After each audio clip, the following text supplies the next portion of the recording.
চাঁদপুরের হাজীগঞ্জে ফেসবুক পোস্টকে ঘিরে জামায়াত বিএনপি নেতাকর্মীদের মধ্যে সংঘর্ষে ২০ জন আহত হয়েছে। সকালে উপজেলার পালিশারা গ্রামে এই ঘটনা ঘটে। উপজেলা এবং ইউনিয়ন বিএনপির নেতারা বলছেন, বৃহস্পতিবার রাতে ৯ নম্বর গন্ধর্বপুর ইউনিয়ন জামায়াতের আমির মাওলানা ইলিয়াস হোসেন ফেসবুকে ২ বিএনপি নেতার বিকৃত ছবি শেয়ার করেন।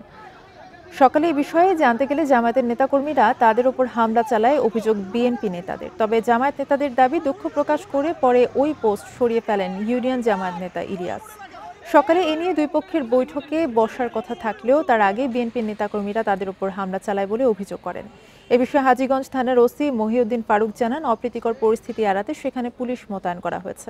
অভিযোগ পেলে প্রয়োজনীয় ব্যবস্থা নেওয়া হবে।